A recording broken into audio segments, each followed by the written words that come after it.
തുർക്കി ഒന്ന് രക്ഷപ്പെട്ടു എന്നൊക്കെ വിചാരിച്ചിരിക്കുകയാണ്. പക്ഷേ തുർക്കി അങ്ങനെ രക്ഷപ്പെടുന്നില്ല എന്നുള്ള ഒരു വിവരമാണ് പുറത്തു വരുന്നത്.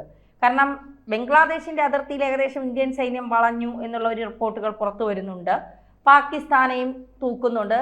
ഈ അസീം മുനീർ തുർക്കിയിലേക്ക് പാഞ്ഞിട്ടുണ്ട് എന്നുള്ള ഒരു വിവരവും പുറത്തു വരുന്നുണ്ട്. തുർക്കിക്ക് നേരെ ഒരു മിസൈല് ഇന്ത്യ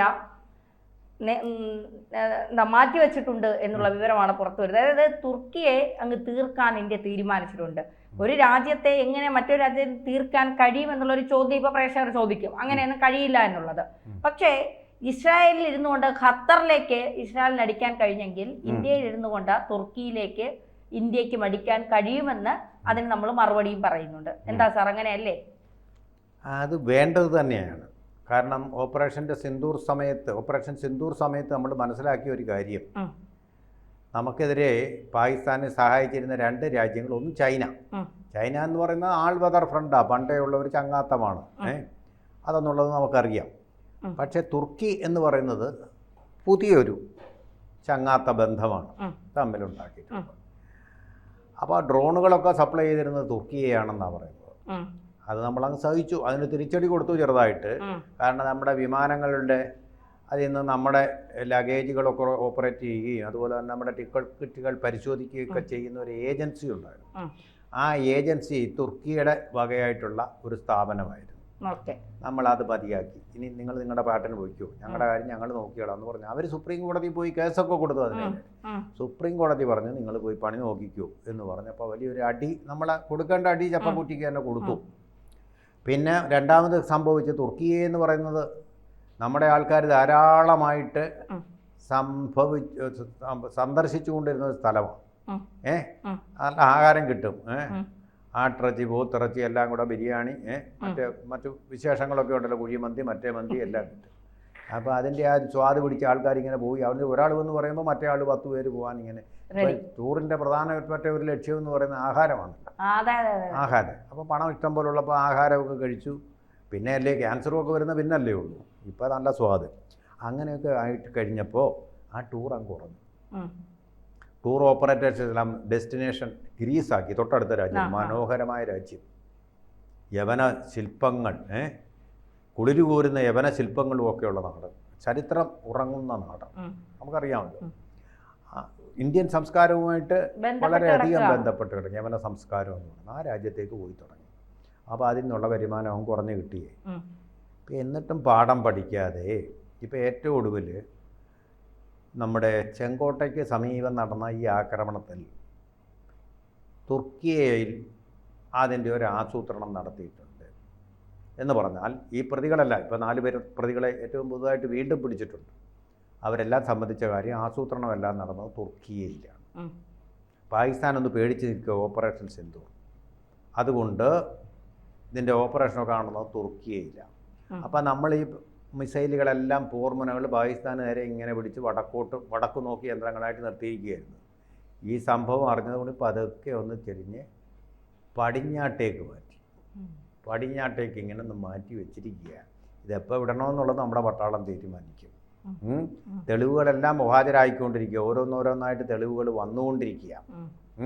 തുർക്കിയുടെ കൈകളെ സംബന്ധിച്ചുള്ള നമ്മൾ പലതും അറിഞ്ഞിട്ടില്ല. വാർത്തകളിൽ കൂടെ പലതും വളരെ പരിമിതമായിട്ടുള്ള ഒരു ആക്സസ് മാത്രമേ NIA-യുമായിട്ടും ഈ അന്വേഷണ ഏജൻസികളുമായിട്ടും നമുക്കുള്ളൂ. അപ്പോൾ അത് എപ്പോൾ വേണമെങ്കിലും ഒന്ന് തിരിച്ച് മിസൈലുകളെ പ്രയാസം തുർക്കിയെന്നും നമുക്കൊരു പ്രശ്നമല്ല. പിന്നെ ഒരു കുഴപ്പമുള്ളത് NATO സഖ്യത്തിലെ ഒരു രാജ്യമാണെന്നുള്ളത്. നയതന്ത്രത്തിലൂടെ അതും പരിഹരിക്കാനേ പറ്റൂ. കാരണം നമ്മുടെ രാജ്യത്തൊരു ഭീകരാക്രമണം നടത്തിയാൽ നമ്മുടെ ജനങ്ങളെ സംരക്ഷിക്കാനുള്ള അവകാശം ഗവൺമെൻറ്റിനുണ്ട്. പിന്നെ അല്ലെങ്കിൽ എന്തിനാ ഗവൺമെൻറ് ശബരിയിലെ ദേവസ്വം മന്ത്രിയുടെ കാര്യം പറഞ്ഞു, ഞാനൊന്നും കണ്ടിട്ടില്ല, ഫയലും കണ്ടിട്ടില്ല, ഒന്നും പറഞ്ഞിട്ടില്ല. പിന്നെ എന്താ നിർഗുണ ബ്രഹ്മമായിട്ടൊരു ദേവസ്വം മന്ത്രി ഒന്നും പറഞ്ഞിട്ടുമില്ല, കണ്ടിട്ടുമില്ല, കേട്ടിട്ടുമില്ല. ഇയാൾ ഇതെന്തൊരു പരിപാടി? ഒരു പ്രതിമ വെച്ചാൽ പോരെ അവിടെ ദേവസ്വം മന്ത്രിയാണെന്ന് പറഞ്ഞ്.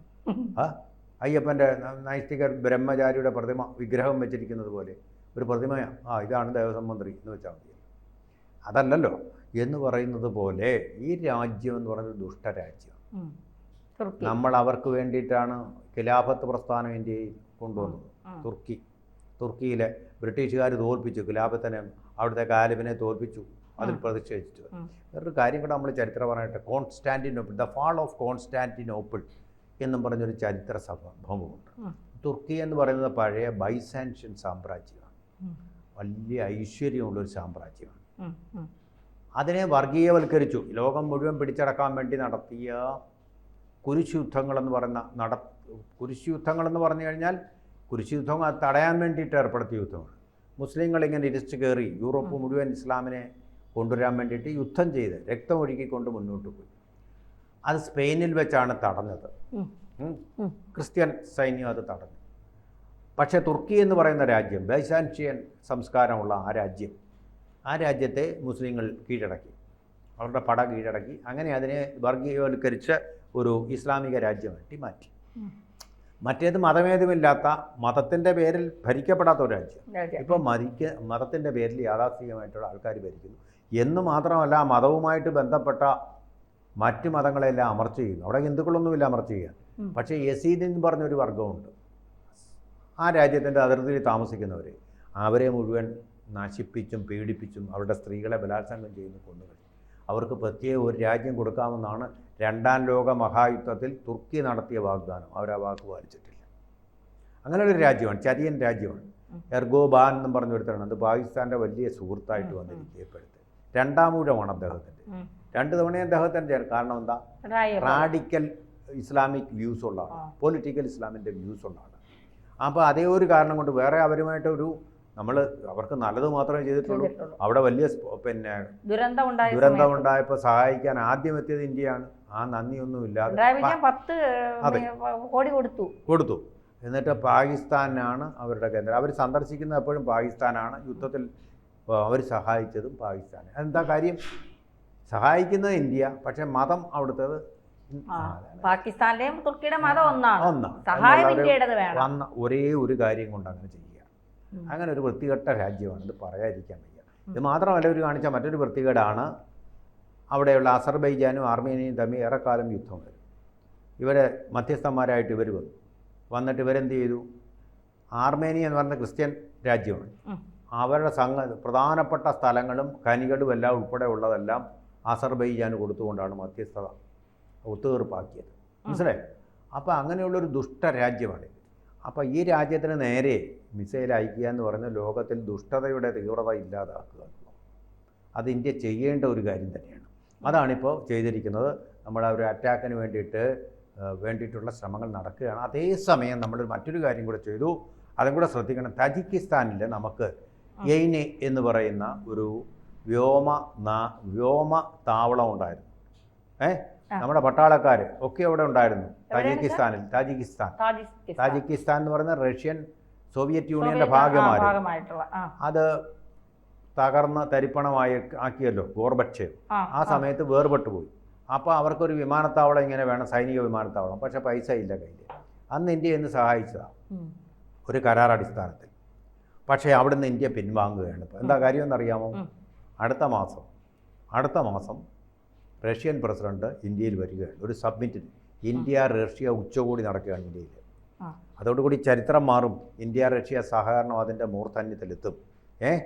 അപ്പോൾ തുർക്കിയൊന്നും നമുക്കൊരു വിഷയമേ ആകാതെ വരും. എന്ന് മാത്രമല്ല, തജിക്കിസ്ഥാനിൽ നമ്മുടെ ഒരു വ്യോമത്താവളം ഉള്ളത്, വ്യോമസേനാ താവളം ഉള്ളത് റഷ്യയ്ക്ക് അല്പം ബുദ്ധിമുട്ടാണ്. കാരണം അവരുടെ പഴയ ഒരു സോവിയറ്റ് അല്ലേ അത്. ഇപ്പോൾ റഷ്യ സോവിയറ്റ് മാത്രമേ ഉള്ളൂ അവരുടെ കയ്യിൽ, ബാക്കി എല്ലാ സോവിയറ്റുകളും വേർപിരിഞ്ഞു പോയി. അപ്പോൾ അവർക്കൊരു വിഷമമുള്ളത് മാറ്റിക്കൊണ്ട് റഷ്യയ്ക്ക് ചുവപ്പ് പരവതാനി വിധിച്ചുകൊണ്ടിരിക്കുകയാണ് ഇന്ത്യ. ഈ സന്ദർഭത്തിൽ റഷ്യയുമായിട്ടൊരു കരാർ ഒപ്പിടാനുള്ള എല്ലാ സാധ്യതയുണ്ട്. റഷ്യൻ പ്രസിഡന്റ് വരുമ്പോൾ സ്ട്രാറ്റജിക് ആയിട്ടൊരു കരാർ അതും കൂടെ വന്നു കഴിഞ്ഞാൽ പിന്നെ നമുക്ക് ശത്രുക്കളൊന്നും ഒരു പ്രശ്നമേ ആകാതെ ആ ഒരു രീതിയിലേക്കാണ് ഇന്ത്യ പോകുന്നത്. വളരെ ആലോചിച്ച് എടുത്തു ചാടി ട്രംപ് തീരുമാനിക്കുന്ന പോലെ അല്ല, വളരെ ആലോചിച്ചുള്ള തീരുമാനമെടുക്കും. അടി നമ്മൾ കൊടുത്തിരിക്കും. തുർക്കിക്ക് ഇതിനകത്ത് പങ്കാളിയുണ്ടെങ്കിൽ ഏത് രാജ്യത്താണ് ഇത് തന്ത്രങ്ങൾ ആവിഷ്കരിച്ചതെങ്കിൽ അവർക്ക് ശിക്ഷ കൊടുക്കുമെന്ന് നമ്മുടെ വിദേശകാര്യമന്ത്രി വ്യക്തമാക്കിയിട്ടുണ്ട്. ഇന്ത്യൻ ജനങ്ങളെ രക്ഷിക്കാനുള്ള ഒരു ഉത്തരവാദിത്വം നമുക്കുണ്ട്. കാരണം അവിടെ ഈ ഗൂഢാലോചന നടത്തുന്ന രാഷ്ട്രങ്ങൾ ഇനിയും ഗൂഢാലോചന വരും, ഇനിയും ഇവിടെ സ്ഫോടനങ്ങളുണ്ടാവും. അത് വരാതിരിക്കാൻ വേണ്ടത് ഞങ്ങൾ കരുതൽ നടത്തും.